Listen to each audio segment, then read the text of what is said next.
Hello, this is Endo64 and welcome to day 4 with the custom texture pack. So let's get started.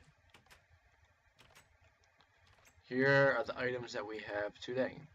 We have the pumpkin, Jack-o-Lantern, every single colored dye, which would also include ink sac, cocoa beans, and lapis, and bone meal, glowstone, and glowstone dust.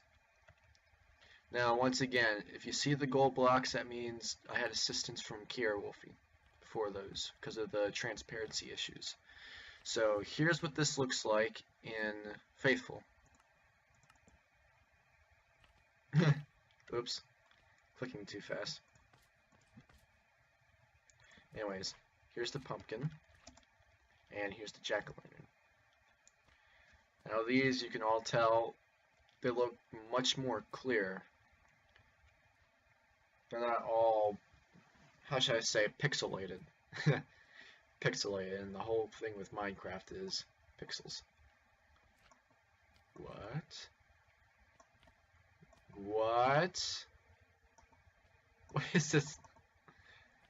You can actually use the scroll bar and it picks up the items. How? Oh well. Oh well. Moving on. Ink sac, red dye, green dye, cocoa beans, lapis, purple dye, cyan dye, gray dye, light gray dye, pink dye, lime dye, yellow dye, light blue, magenta, orange, bone meal, glowstone, which you probably have already seen this one in episode 1. It was a little mistake that I was trying to work with, and glowstone dust. Now let's move down, and let's show you what my texture pack shows for all these. Here we have the pumpkin. As you can see, it's just actually a regular pumpkin. There's no face on it. But the jack-o'-lantern's like this. It's like, the ink sac I changed around.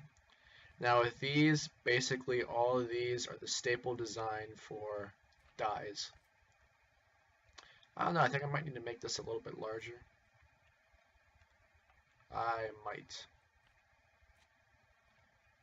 I'm not sure if I should or shouldn't. Oh well, moving on. Cocoa beans, lapis, because as you saw with the first one, lapis was sort of like a stone, and the appearance of the lapis I didn't think was really as much of a stone as it probably should have been. So I made it look like that.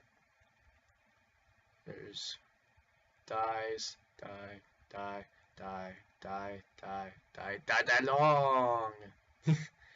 And of course, this is actually a little bit of an error. This is bone meal, but I kept thinking that it was white dye. And basically, bone meal and white dye are the same thing. So that's something I gotta fix. And Kara, of course, since it's in gold.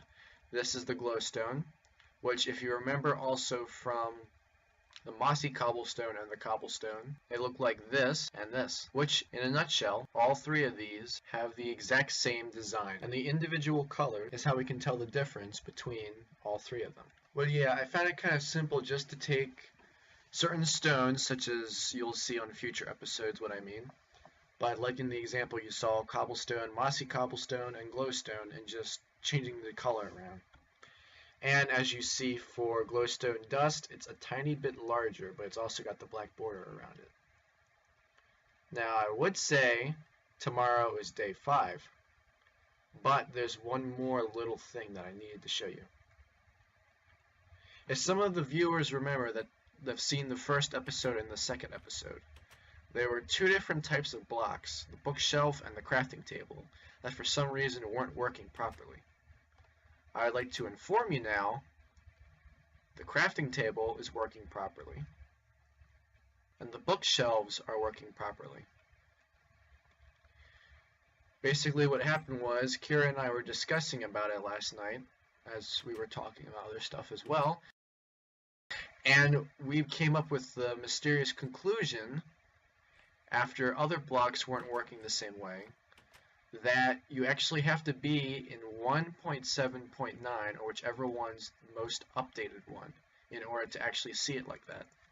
Before I had it on Optifine, and that was set to 1.7.2. So that's most of the only reason why it wasn't working for the blocks. The only problem that I now saw is when I logged into Minecraft, the Mojang logo replaced itself. It was no longer the design that I had originally. So I have to figure out what to do with that, but I think for now I am okay. I think. I don't know. Well, now I can say tomorrow we will have day 5, and then there's... This is so... I'm too bored. Then tomorrow we have day 6 and day 7. Until next time.